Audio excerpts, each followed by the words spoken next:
Hello, fellow patriots, and welcome back to Red, Rights, and You, where the Constitution isn't just a suggestion, freedom is not up for negotiation, and American greatness isn't something to be apologized for. It's something to be celebrated loudly and unapologetically. I'm your host, Tim Andrews, and brace yourselves, because this week we are celebrating what the mainstream media won't touch with a 10-foot biased pole. President Donald J. Trump's absolute fire week of wins.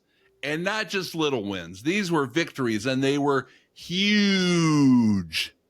How about prescription prices crashing faster than Joe Biden going from the Democrats' goat to their scapegoat?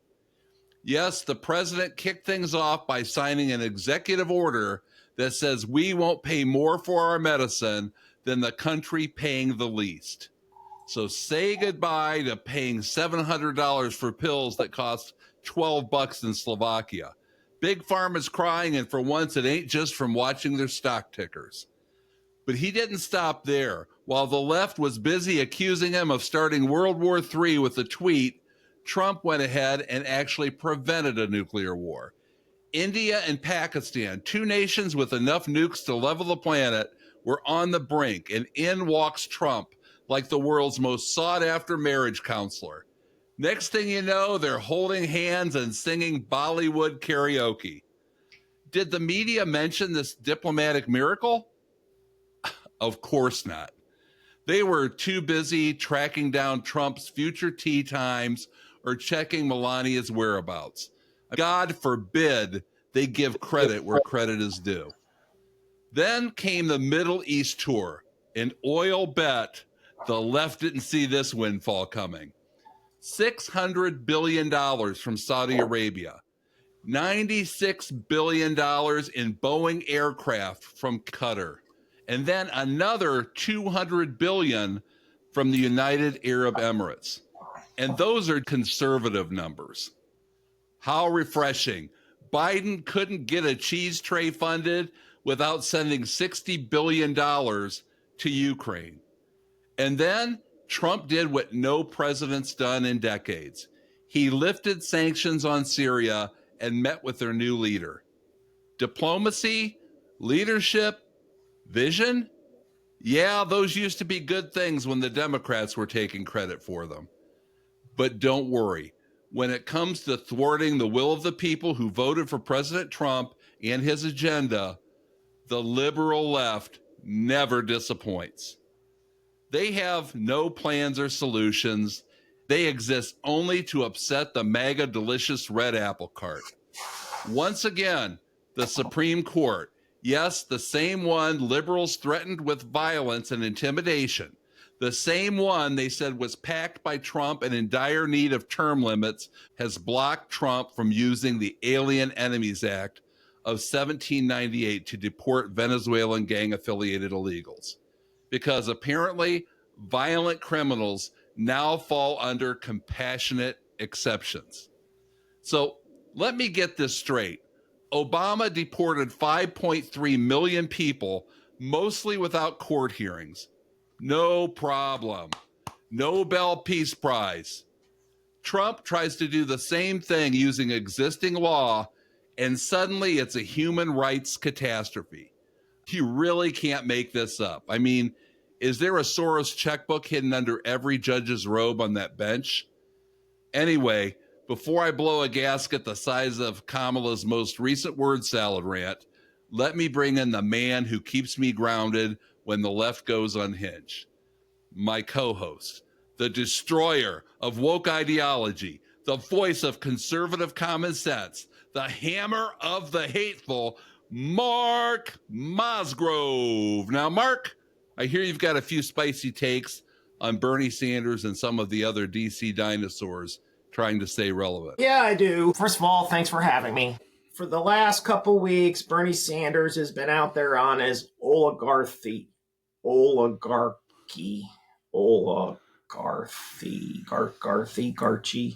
Jennifer Garth.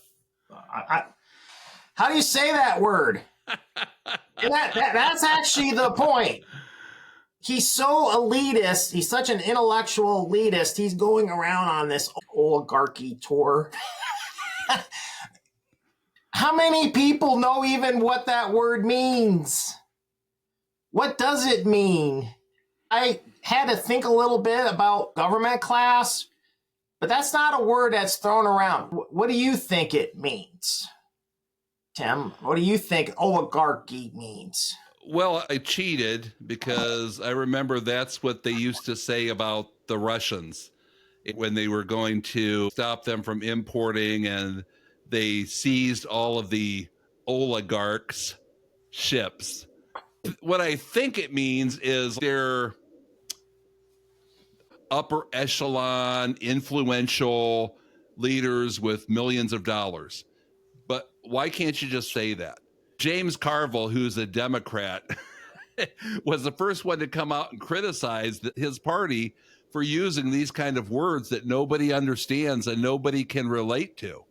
I mean, just come out and say what you're going to say and explain it to the people. They want to say oligarchs, they're influential, they're billionaires or whatever that are influencers, but just say it. Make it easy. Well, I made it easy and I went to Wikipedia because nothing's ever wrong on Wikipedia, right? Right.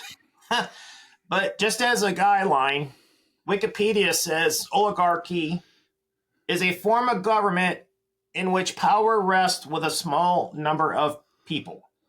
These people may be distinguished by nobility, fame, wealth, education, or corporate, religious, political, or military control.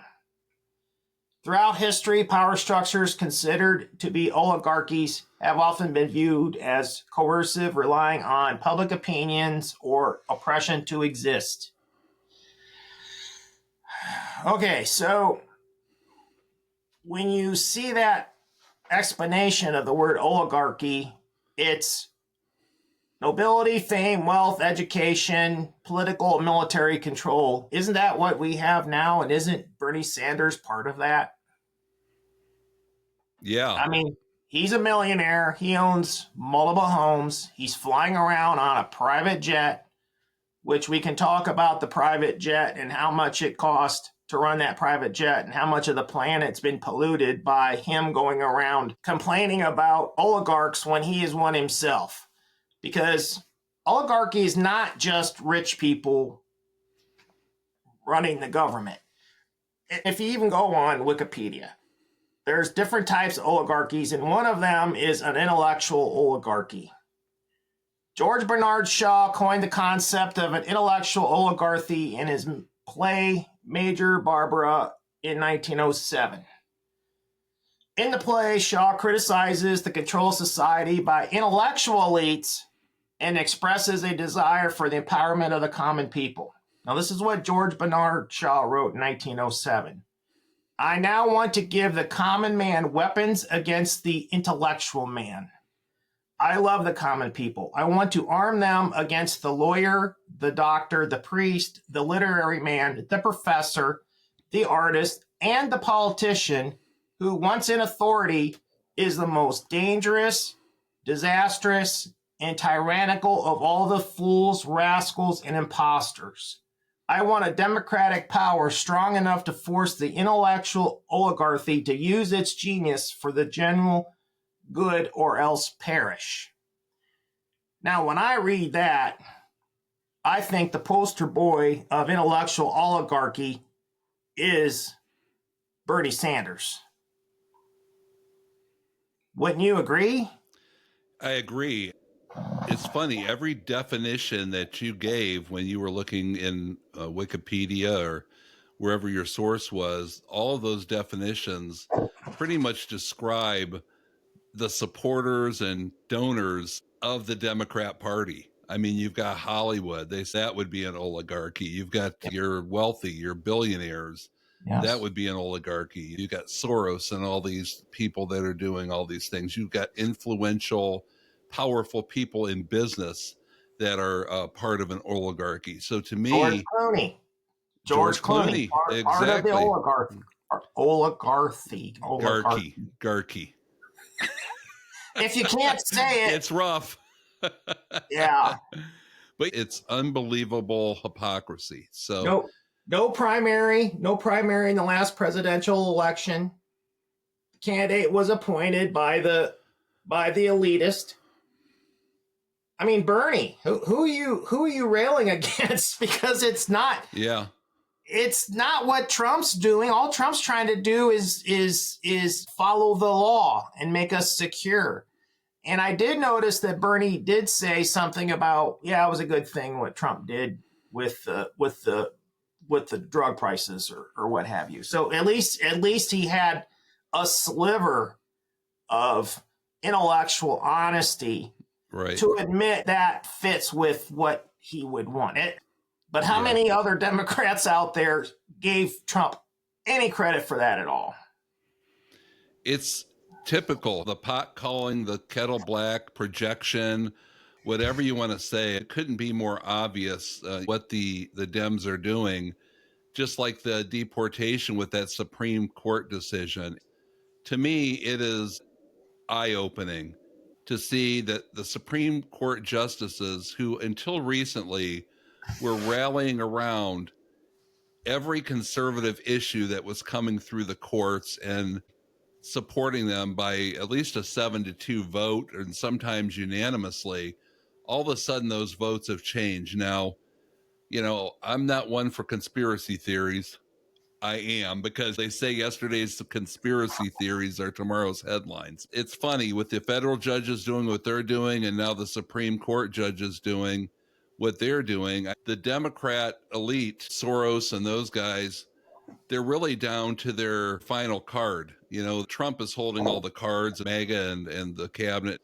And the only thing that they have are these federal judges. Obama packed the courts with liberal judges and the Supreme Court. And if you can get to them either through coercion, or there's another word, coercion, or through paying them, really it's a bottomless checkbook. If somebody can be bought, Soros will buy them. I don't see another logical explanation. I have seen them back conservative issues that are far more controversial than even the natural birth citizenship, which is more controversial. I expected them to have a little bit of an issue possibly with that.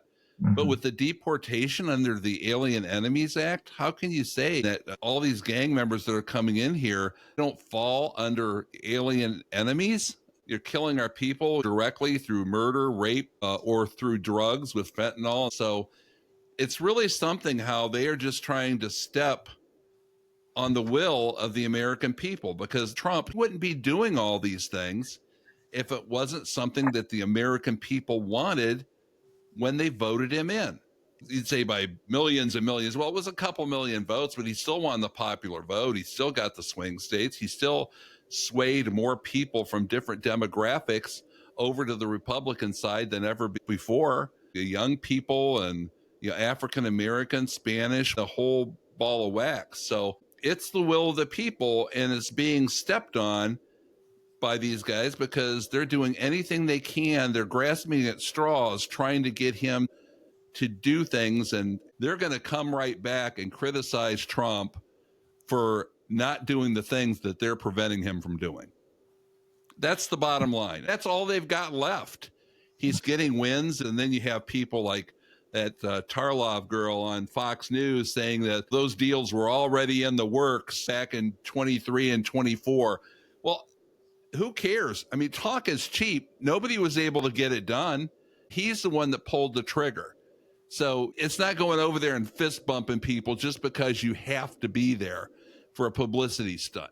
He's going in there establishing relations, even with Syria, taking the sanctions off. That's one thing about Trump. He is carrying out I'm sorry, I forget the name of the act. I've talked about it before, where prisoners are reformed, and he makes sure that they have a chance to get back and become a useful part of society again. He's got a girl now, they call her the pardon czar. They just interviewed her yesterday, and she was actually imprisoned for a drug charge that was shady to begin with, and she's a really good person. They gave her life plus 25 years Her lawyer told her not to plead guilty. They wanted to do a plea bargain where she'd get 3.5 years. He said, there's no way they're going to find you guilty. So don't take the plea. And she didn't. They gave her life plus 25 years. And Trump went in and pardoned her and gave her a chance. Now she's his pardon czar and is bringing people to the tables because let's face it, there's a lot of court cases and convictions that are not fair. He's a big believer in giving others second chances. He doesn't give up on people. Just like Syria, this guy that is the leader of Syria now was a Hamas guy. He was a big anti-U.S. guy. They crippled him with sanctions, and now he's the leader, and Trump reached out to him in a very popular move with the neighbors in the Middle East, by the way.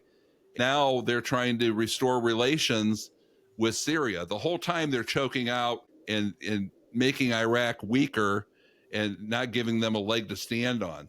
There's a method to what everybody else calls madness with Trump. He's playing chess when everybody thinks because of the things he says and the sarcastic wit and things that he's not smart. He's playing checkers. Everybody else is playing chess. That's what happens when you have a business person. The other way around.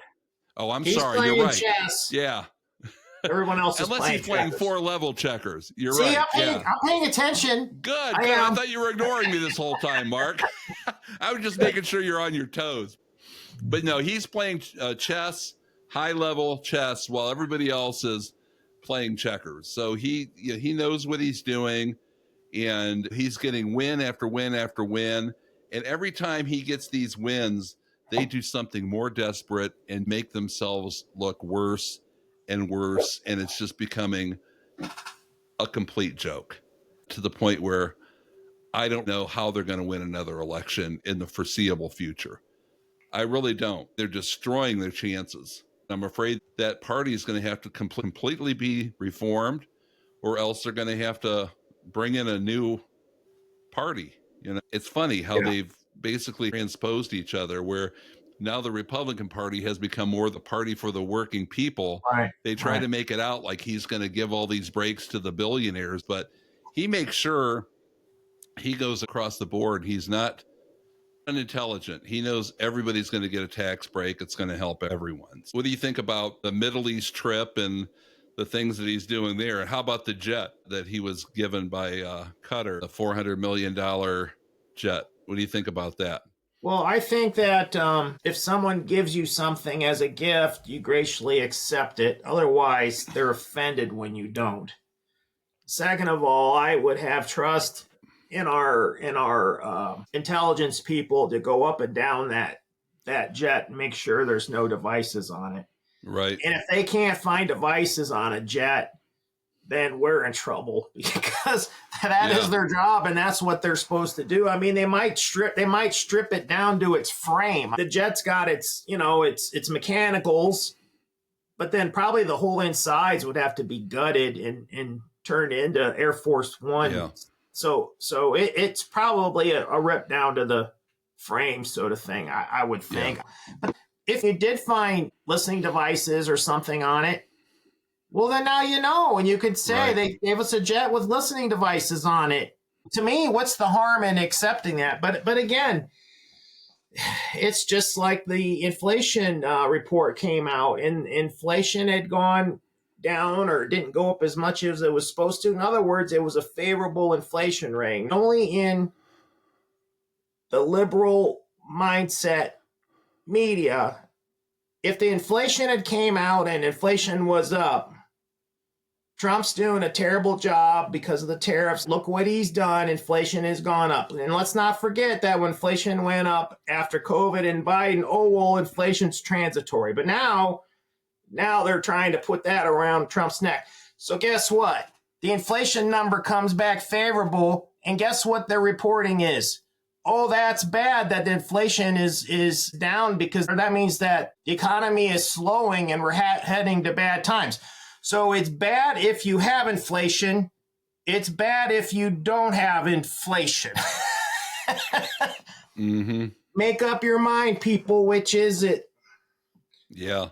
Now, granted, all the tariff stuff, if it does really kick in, that's going to probably be later. But I think by the time we would start to see it. A lot of these deals are going to be in place. And I think if we do get inflation, it's probably going to be a bump.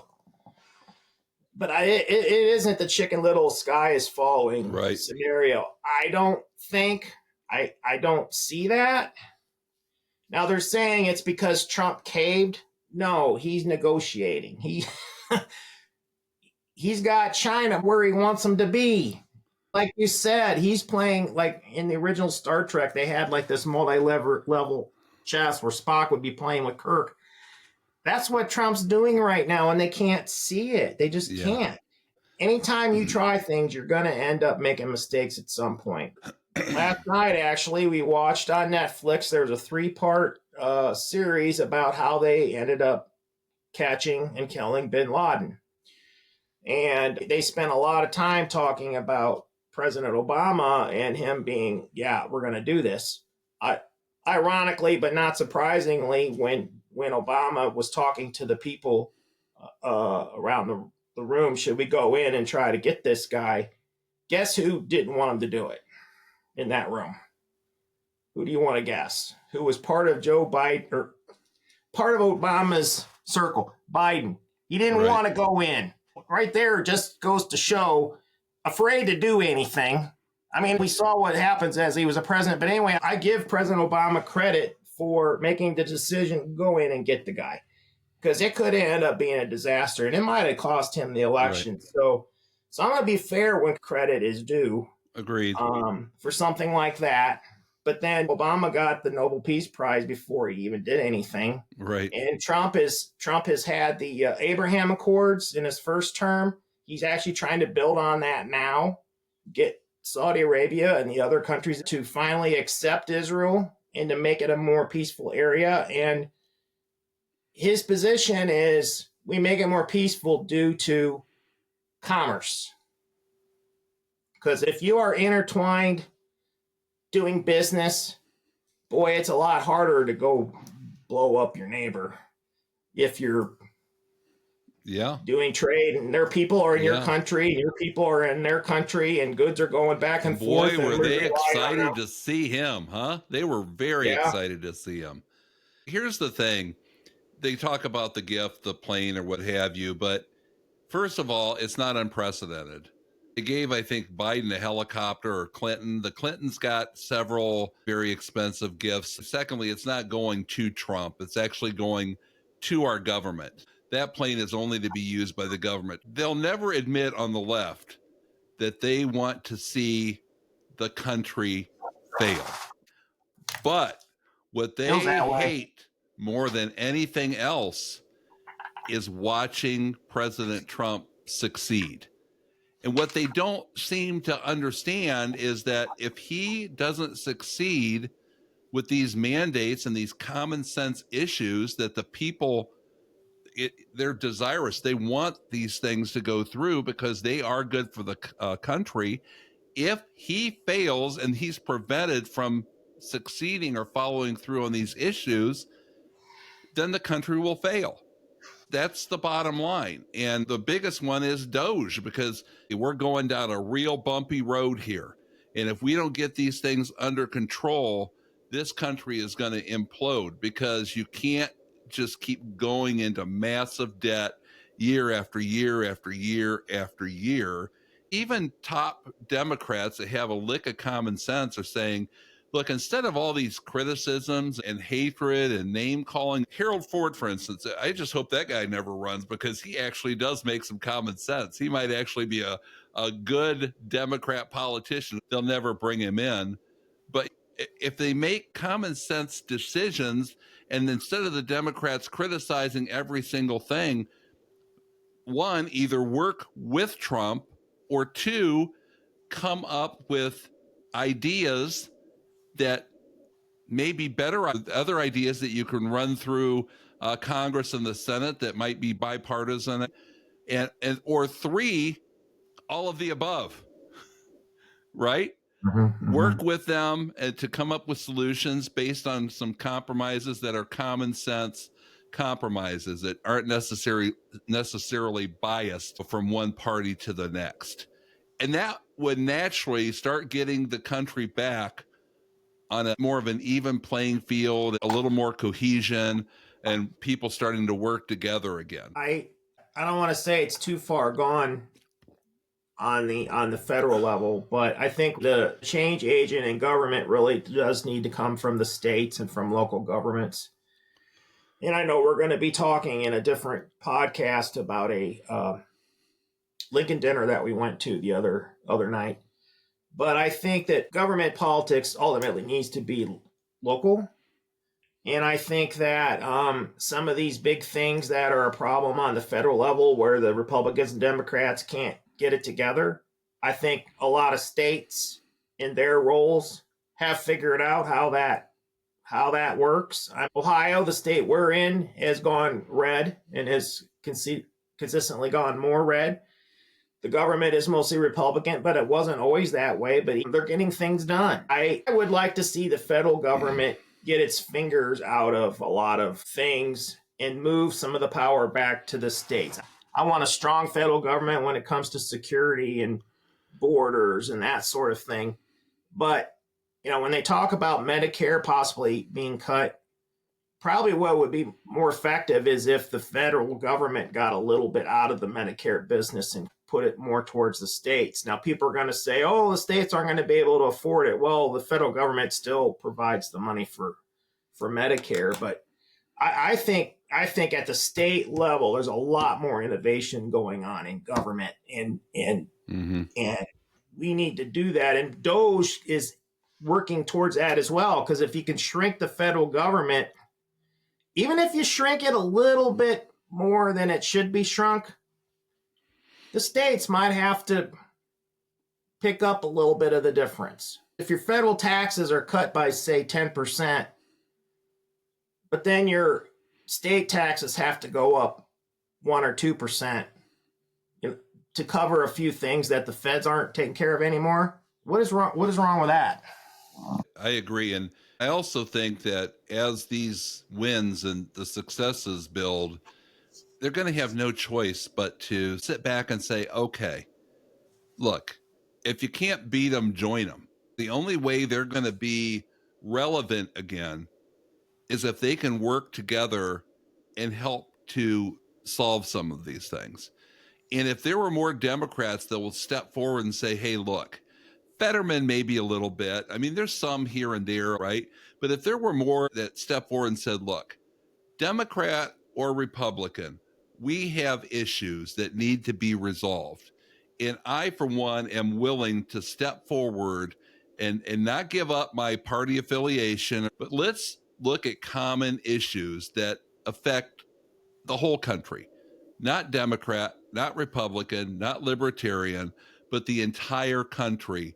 Let's look at those issues and let's work together to get these things resolved. I really have to believe that the Republican Party and Trump would welcome those people in with open arms. And you get one in, then you get another in. And I'm not talking for people to come in and kowtow and vote on anything the Republicans put in the House or bills, but just to work together like DOGE. If you have somebody else that's going in and going into some of these departments with DOGE and cutting some of the waste, and they're Democrat, so what? We just don't want to see things get all clogged up. And that's, I think, what they're trying to do with all these things. Every time they put up a roadblock or something, they want to delay. Every other president just sits on their hands. They want to try and do that with Trump. He's full speed ahead, and they want to delay things just to get him out of office. The problem is it's not going to matter who's in office. They're becoming less relevant. They're becoming more and more unpopular. And if it's not Trump, it's going to be the next Republican down the road. And he is establishing a guideline for future government. It might have been like MAGA before, but MAGA has basically taken over the Republican Party and their way of thinking. And he's establishing a roadmap that future leaders that are Republicans are going to follow down the line. So it doesn't matter if it's Trump or Vance or Ramaswamy or Rubio or whoever is the next president after Trump. they're going to be following that same path using those same guidelines. So the problem is they think if they get Trump out of there, their worries are gone. Now, if they just want somebody that's doing the same thing as Trump with a different personality, that might be what they consider a win. Because it's never really been about politics, I don't think, or getting things done. Trump could always do that. His first term, and he's doing it at a higher level now. But it's more of all that other stuff doesn't matter. It's wrong. We hate it because it's Trump. But if maybe another politician were in there that's a Republican, like I said, Vance, Rubio, et cetera, whoever, that now the problems are solved. They're doing the same thing, getting the same results, but it's not Trump doing it. So now we're good. So it's not really about policy and what's working and what isn't. It's the successes that Trump is having because they hate him so much, regardless of what the effect is on the country. So, Right. Mark, I'm going to give you the final word. We're running a little short on time. What say you, my friend? Solve the world's issues and the problems in the United States with one quick blurb. I think that the key to the Democrats, or actually the Republicans, is more involvement at the local level. Because if you have a good local base of, whether it's in your community or in your state, that's really where the changes need to be made. I mean, I'm glad that Trump is doing what he's doing. It does seem to be a movement away from big government. And I think the state should embrace that. And I think the state, I think some of the governors, some of them kind of have. I mean, Gretchen Whitmer from Michigan, she came and visited at the Oval Office. Newsom in California, he said a few things. I think if the Democrats were smart, their governors and more local Democrat leaders would be very active on these local issues and show people that, yes, they can govern and they can tackle these issues and work with the president. And that's what they need to do in order to win again, if you ask me. But right now, They're just going on the course of he's the boogeyman. I mean, we had 2 grandkids here the other day, and Trump got on the screen and he's a bad man. I mean, how's the 7-year-old know he's a bad man? Well, because an adult told him that. It's like, you're right. You talk about before they can get elected again, but the first thing that they've got to do is start making sensible remarks that's going to push the country forward. They're not going to do it. Instead of negative remarks, because before they can become relevant and get back in the game, they've got to stop being the laughing stock. People have to start taking them seriously. And they're supporting all these unpopular issues. They're popular with 7% LGBTQ plus of the country and maybe their immediate family or whatever, but that's not enough to get them over the top. They've got to start addressing the issues and focusing on resolving problems with issues that affect their base, the majority, the people, their voters.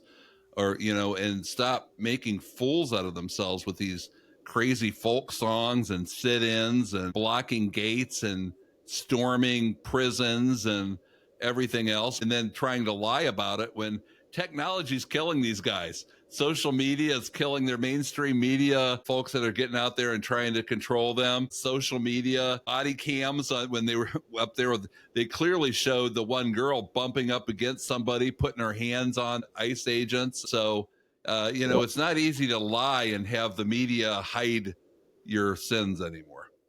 Well, right now, it all comes down to money. Every time they do a stunt, there's a segment of the population that loves that and sends them money. I bet you they can even track. Jasmine Crockett said this. The next week, campaign contributions go up because the segment of the country that appeals to that, they get more engaged. But like you're saying, over the long term, they just look like a bunch of idiots. And then anytime you are going to run against them, you're going to have all of these stupid things that they say on as commercials. They're Yeah. not thinking that far ahead. They're not interested in governing. They're interested in what can I say or do as a stunt so I get more money in. And guess what? Once they do one of those stunts and people stop giving them money, that'll be the end of it. Yeah. And that's They not won't even do it again. including notable globalist George Soros, who's been Yeah. funding these protests and everything all along, because those people thrive on chaos. But anyhow, thank you so much for joining us again. We appreciate it. Mark, as always, I appreciate you and your insight. Thank you. Until next time, everyone, stay the course, stay strong, and stay patriotic. God bless you all, and God bless the United States of America. Take care, everyone. Bye-bye.